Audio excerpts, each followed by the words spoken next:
Namaku Siti, aku seorang janda berumur 29 tahun. Aku lahir di sebuah desa kecil yang dikelilingi sawah dan sungai kecil yang jernih. Hidupku dulu sederhana, tapi aku merasa cukup. Ayahku seorang petani, ibuku menyahit baju untuk tetangga.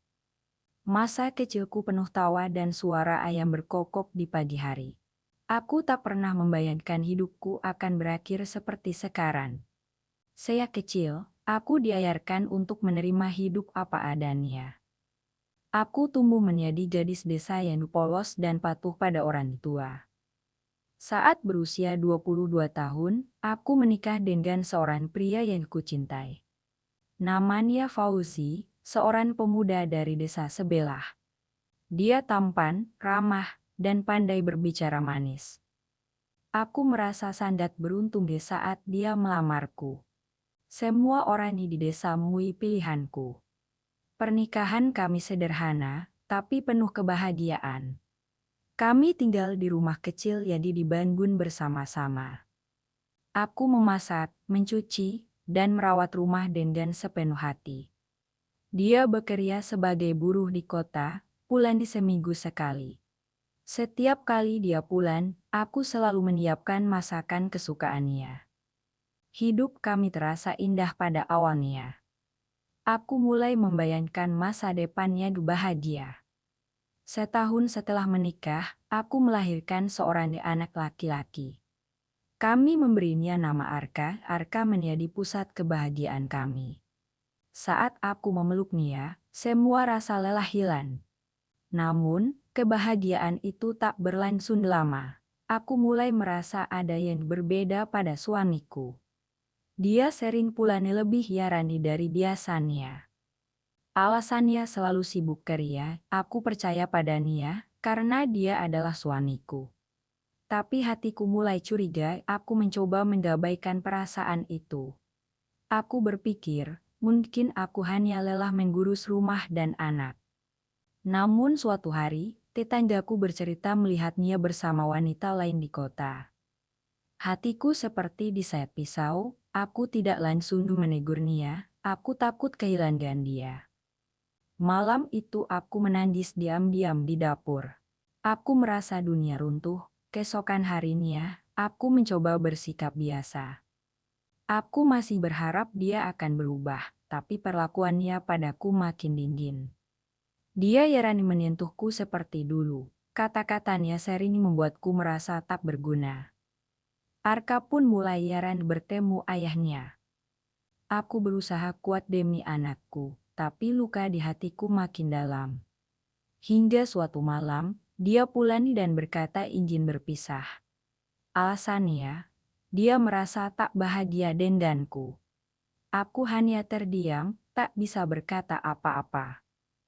Air mataku jatuh begitu saja, aku memeluk Arka seolah takut dia akan direnggut dariku. Esoknya, dia pergi meninggalkan rumah. Tidak ada pelukan, tidak ada kata maaf. Hanya dinding yang tersisa, hari-hariku berubah jadi sepi. Aku menjadi janda di usia muda, tetangga mulai berbisik-bisik di belakangku. Ada yang dikasihan, ada yang menyalahkanku. Aku belayar menutup telinga dari semua omongan itu. Arka menjadi satu-satunya alasan aku bertahan. Tapi menghidupi anak tanpa suami bukan halaman mudah. Aku mulai menyahit seperti ibuku dulu. Kadang aku mendapat pesanan kue dari tetangga. Uang diadiku dapat tak banyak, tapi cukup untuk makan. Aku tak pernah menggeluh di depan Arka. Dia masih terlalu kecil untuk tahu pahitnya hidup. Malam-malamku sering terisi dengan doa. Aku memohon agar diberikan kekuatan. Ada saatnya aku ingin menyerah. Tapi setiap kali melihat wajah Arka, semangatku kembali. Aku belajar bahwa hidup tak selalu seperti yang kita harapkan. Cinta bisa berubah menjadi asing dalam sekejap. Dan orang yang kita percaya bisa meninggalkan kita tanpa alasan yang jelas.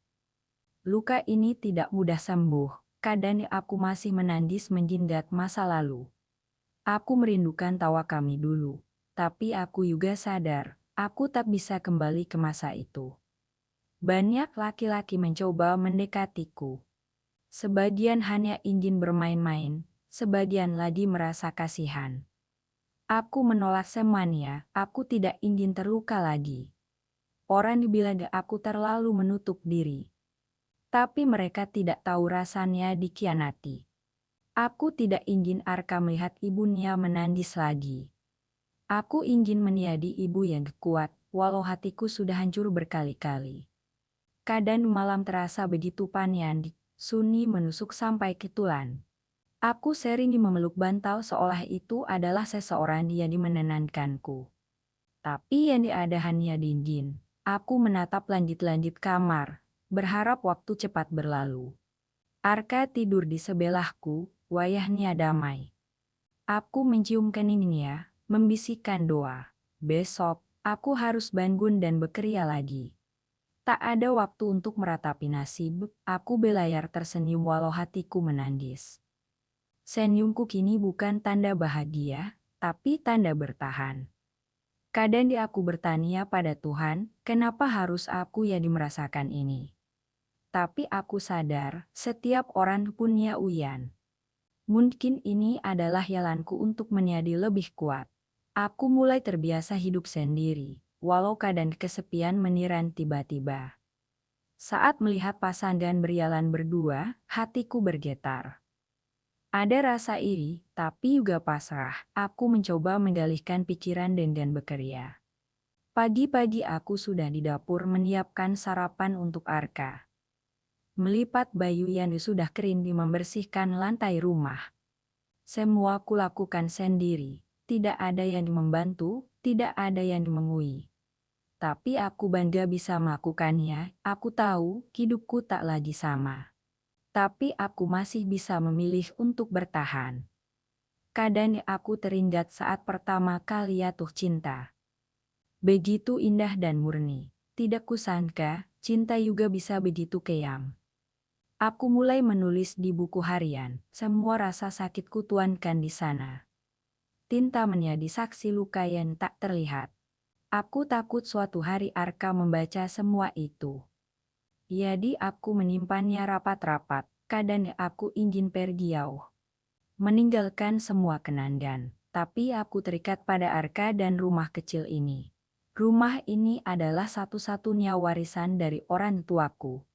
Aku tidak bisa meninggalkannya begitu saja. Setiap sudut rumah ini mengingatkanku pada masa lalu. Ada kenangan manis, ada kenangan pahit. Tapi semuanya membuatku menjadi seperti sekarang. Aku sering duduk di teras rumah, menatap jalan desa yang disepi. Angin sore berhembus membawa aroma tanah dan rumput. Kadang aku berharap seseorang lewat dan mengajakku berbicara. Tapi yang dilewat hanya anak-anak bermain atau tetangga yang buru-buru pulang. Tak ada yang benar-benar ingin tahu bagaimana aku. Orang hanya bertanya sekadar basa-basi. Siti, apa kabar? Mereka bertanya. Baik, jawabku, walau di dalam hati aku tidak baik. Aku sudah terbiasa berbohong soal perasaanku. Karena tidak semua orang bisa mengerti. Malam hari adalah waktu terberat, saat semua orang tidur, aku sendirian melawan pikiran-pikiran buruk. Aku memutar kenangan seperti kaset rusak. Wayahnya, suaranya, tawa yang dulu membuatku bahagia, kini hanya membuatku perih. Aku bertanya-tanya, apa aku pernah benar-benar dicintai olehnya? Atau sejak awal, aku hanya bagian dari rencana hidupnya? Pertanyaan itu tak pernah terjawab, dan mungkin memanjat tak akan pernah. Aku mencoba mencari kesibukan baru, aku menanam sayur di pekaran dan rumah. Setiap pagi aku menyiramnya dengan penuh perhatian. Melihat tanaman tumbuh memberi sedikit ketenangan. Setidaknya mereka tidak akan meninggalkanku. Setiap kali panen, aku merasa ada pencapaian kecil dalam hidupku. Arka senang di saat melihatku tersenyum karena sayur itu. Dia sering membantuku memetik daun bayam atau kangkung. Senyumnya adalah obat untuk luka hatiku. Aku ingin dia tumbuh menjadi laki-laki yang menghargai perempuan. Tidak seperti ayahnya, kadang aku takut trauma ini akan memengaruhi cara aku membesarkannya. Aku tidak ingin Arka membenci cinta, tapi aku juga tidak ingin dia mudah percaya pada manisnya kata-kata. Aku ingin dia tahu bahwa cinta butuh tanggung jawab. Bukan sekadar yani, hari-hari terus berlalu, tapi rasa sakit itu tak benar-benar hilang. Luka di hati tidak sembuh hanya karena waktu. Ada bekas yang tetap tinggal, bahkan saat aku sedang tertawa dengan Arka, tiba-tiba ingatan itu datang. Menggantamku seperti ombak di malam badai. Aku belayar mengatur napas dan menenangkan diri. Aku tidak ingin Arka tahu aku menangis. Aku ingin dia melihat ibunya sebagai wanita yang tegar. Walau kenyataannya, aku rapuh, pernah suatu malam aku bermimpi dia kembali. Dia mengetuk pintu rumah dan meminta maaf.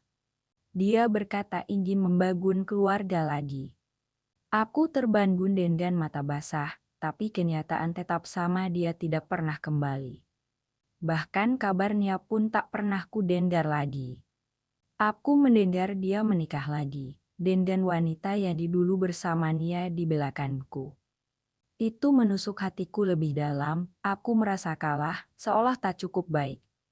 Tapi aku sadar, itu bukan salahku. Kesetiaan bukan tentang siapa yang lebih baik, tapi tentang pilihan hati. Dan dia memilih untuk pergi. Setelah itu, aku benar-benar menutup pintu untuk siapapun. Aku fokus pada Arka dan hidupku sendiri. Tidak ada lagi ruang untuk cinta baru. Setidaknya untuk sekarang, aku mulai lebih banyak membaca buku. Buku-buku memberiku dunia lain untuk melarikan diri.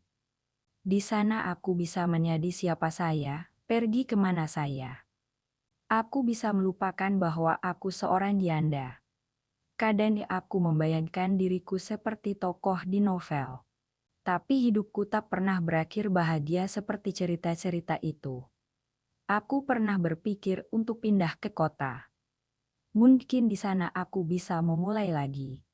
Tapi kota juga penuh risiko, aku takut meninggalkan satu-satunya tempat yang ku kenal. Aku takut gagal bertahan di sana, jadi aku tetap di desa, menjalani hari yang sama. Pagi untuk bekerja, sore untuk mengurus rumah, malam untuk berdoa. Hanya rutinitas yang membuatku merasa stabil. Aku jarang keluar rumah kecuali untuk belanja atau menggantar Arka sekolah. Banyak yang bilang aku terlalu menutup diri. Tapi aku tidak peduli, aku tahu batas hatiku sendiri. Suatu hari, Arka bertanya, "Bu, kenapa ayah nggak pernah pulang?" Pertanyaan itu membuatku terdiam lama. Aku ingin berbohong dan bilang ayahnya sibuk. Tapi aku juga ingin menggayarkan keluyuran. Ayah sudah memilih jalan yang berbeda, jawabku pelan. Arka hanya mengganggu, tapi matanya sayu. Saat itu aku sadar, dia mengerti lebih banyak dari yang kukira. Dia tidak menangis, tapi aku tahu hatinya perih. Aku memeluknya erat-erat, aku berani pada diriku sendiri untuk tidak membuatnya merasa sendirian. Meski aku sendiri sering merasa seperti itu. Waktu berjalan, Arka mulai tumbuh besar. Dia semakin mandiri, aku bangga padanya. Tapi juga takut suatu saat dia akan pergi meninggalkanku.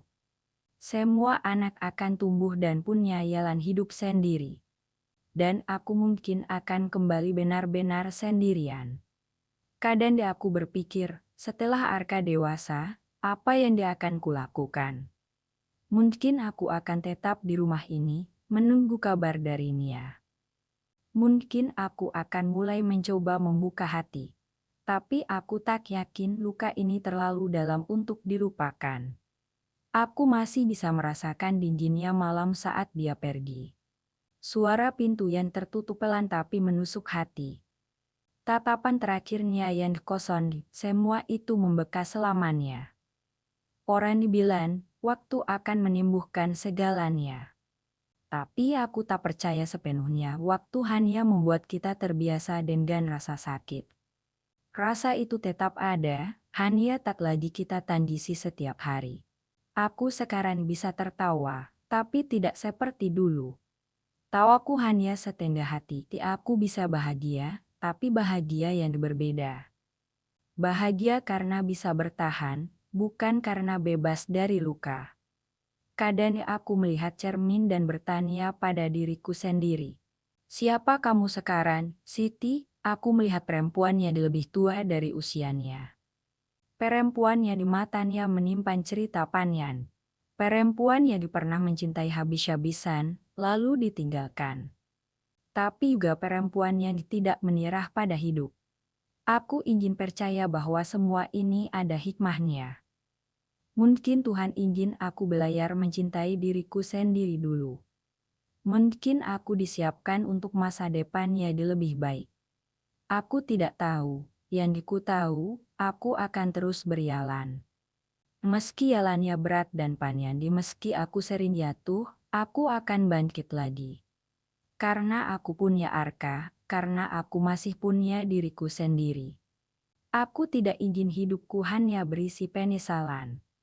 Aku ingin meninggalkan kenangan baik untuk anakku. Bukan kenangan seorang ibu yang selalu menangis. Aku ingin dia tumbuh dengan kekuatan yang dikulati setiap hari. Aku ingin dia tahu bahwa meski ayahnya pergi, cintaku padanya tidak pernah berkurang.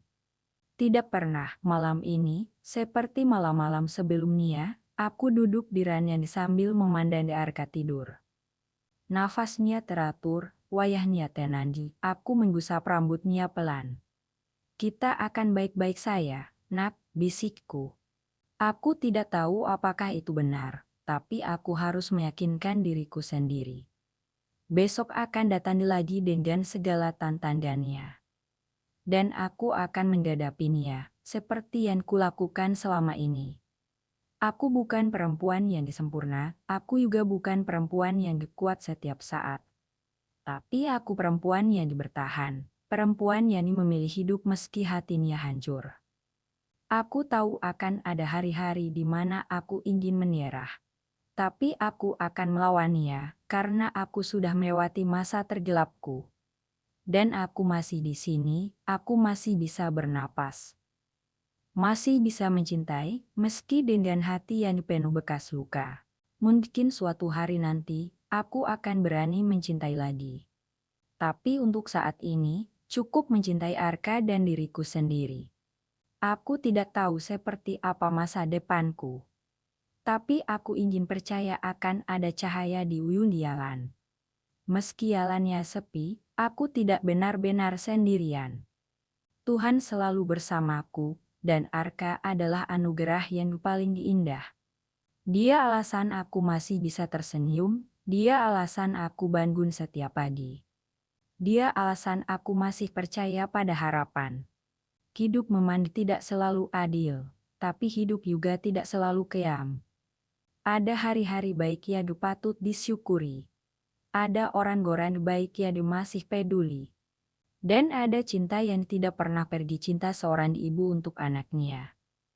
Itulah yang membuatku bertahan sampai sekarang. Itulah yang membuatku yakin, aku akan baik-baik saja. Meski aku seorang janda, aku adalah perempuan yang akan terus berjalan sampai akhir.